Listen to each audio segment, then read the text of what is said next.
The first thing Ethan Cole heard was the crackling of a fire. The second was the sound of breathing, steady, calm, close enough that it made his heart lurch. Pain throbbed behind his eyes like a hammer. He tried to lift his head, but a soft hand pressed his shoulder down.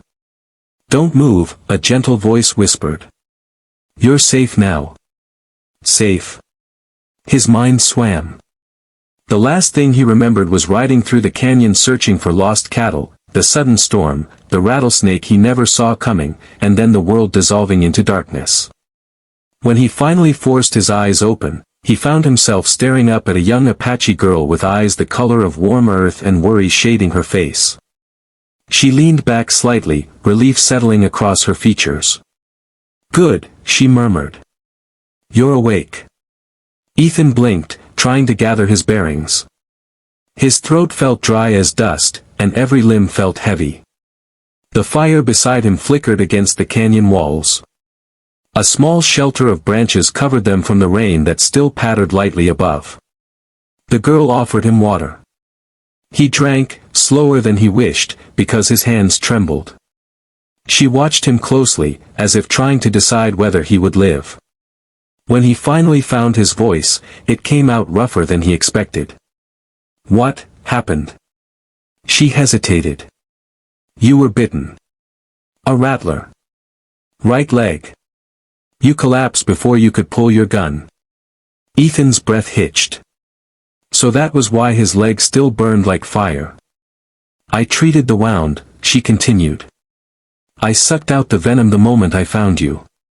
Ethan's brows shot up, his mind spinning between gratitude and confusion. "Hold on," he rasped, trying to sit up. You kissed me while I was out cold." The girl stiffened, her expression unreadable for a long moment before she said simply, "I saved your life, sir." Her tone was neither embarrassed nor defensive, just factual, steady, and strong. Something in Ethan's chest tightened. She was so young, no more than 19, and yet her presence carried an unshakable courage that humbled him. "My name is Nia," she added quietly. "I'm from the Red River Apache camp, 2 miles east." Ethan didn't know what shocked him more, the fact that she'd saved him in the dead of a storm, or that she had risked helping a white rancher when tensions between their communities had been worsening for years. She saw the questions swirling in his eyes and lifted her chin. "I couldn't leave you to die," she said. "No one deserves that." Her words were simple, but the weight behind them struck him harder than the venom ever could. For a moment, the storm outside felt like nothing compared to the storm inside him. Ethan had grown up hearing stories, warnings, really, about Apaches. Stories about raids, skirmishes, mistrust, fear. Yet here he was, alive because of the kindness of a girl from the very people he'd been taught to stay away from. "Why?" he asked, unable to stop himself. "Why would you help me?" Nia poked the fire with a stick, sending sparks upward like tiny stars. "My mother taught me that a person's life is a gift from the Creator," she said. "If we have the power to protect that gift, we must." She glanced at him, her dark hair falling across her face. "And you looked like someone who still had work to do in this world." His voice softened. "I don't know what to say." "You don't need to say anything," she replied. "Just rest." But Ethan couldn't rest, not really. Not when his mind replayed everything she'd done for him. Hours passed. The rain stopped. The fire dimmed. And Nia stayed awake the entire night, keeping watch like a guardian carved from courage itself. By morning, Ethan felt strong enough to limp. With Nia's help, he reached his horse, who was still tied to a tree nearby thanks to her foresight. Everything she did seemed thoughtful. Careful. Selfless. As they reached the edge of his ranch, Ethan hesitated. "You should come inside," he said. "I owe you breakfast. And more thanks than I can give." She shook her head. "I should go. My people worry when I'm gone." He nodded, though something in him tightened at the thought of her leaving. Just as she turned to walk away, he said, "Nia." She paused. If you ever need anything, anything at all, you come here. You saved my life. This ranch is your home too, if you ever need it. Her eyes softened, and for the first time he saw a hint of emotion behind her steady demeanor. Thank you, Ethan, she said. Then she disappeared into the morning sun. Days passed. Ethan recovered quickly, but his mind kept drifting back to that night in the canyon. He couldn't shake the memory of Nia's bravery. He found himself standing at the ridge near the Apache camp more than once, hoping he might catch a glimpse of her. He didn't know why. Maybe it was gratitude. Maybe curiosity. Maybe something deeper he wasn't ready to name. Then, one afternoon, fate intervened. A wildfire broke out in the northern plains, fast, fierce, and hungry. Ethan was riding toward the cattle when he heard the screams. The smoke was thick, rolling across the sky like a beast. Near the riverbank, he spotted figures, Apache families, trapped as the flames advanced. Without thinking, Ethan spurred his horse and raced toward them. The wind howled. Heat scorched his skin. And then he saw her, Nia, helping elderly women, guiding children, refusing to run even as the fire closed in.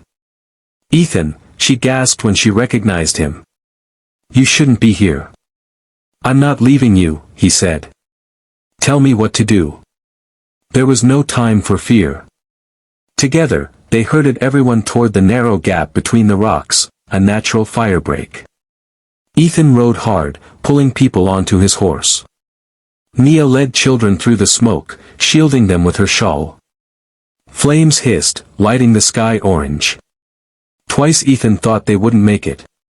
Twice Nia refused to give up. Her strength seemed endless, her determination fierce. When the last family crossed through the firebreak, Ethan thought the danger was over. But then he heard a child crying. A little boy stood alone on the burning grass, frozen with terror. The fire encircled him like a predator. Without hesitation, Nia sprinted toward him. Nia! No! Ethan shouted, but she didn't stop. His heart slammed against his ribs as he charged after her. The heat was suffocating. The ground glowed with embers. When he reached them, Nia was shielding the child with her own body. Ethan threw his coat over them and dragged them both through the flames, stumbling into clearer air moments before the fire roared behind them. They collapsed on the ground, coughing, shaking, exhausted, but alive. Nia looked at Ethan, soot streaking her cheeks. You came for us. You saved me first, he said, breathless. I wasn't going to let the fire take you. A faint smile trembled across her face. Seems we keep saving each other's lives. Something powerful passed between them then, something wordless, deep, and undeniable. Not romance. Not yet. Something more sacred, the recognition of a shared humanity that rose above fear, borders, and history. Hours later, after the fire was controlled, Apache elders approached Ethan. Their voices were calm, but their gratitude was immense. For decades, mistrust had defined their relationship with ranchers. But today something had changed. You protected our children, one elder said to Ethan. You risked your life for our families. Nia risked hers first, Ethan replied. She's the bravest person I've ever known. The elder smiled. Yes. She has always carried a warrior's heart. As the sky darkened into a soft blue evening, Nia and Ethan finally found a quiet moment by the river, watching smoke drift lazily into the horizon. Ethan looked at her, his voice gentle. I owe you more than my life now. Nia shook her head. We don't owe each other. We choose to help each other. That is the way it should be. Her words settled deep in him, like truth he'd been blind to for too long. After a long silence, Nia said, when I found you in the canyon, I thought maybe the Creator put me there for a reason. And what about today?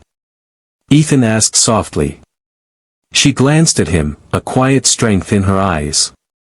Maybe today was meant to teach both of us something.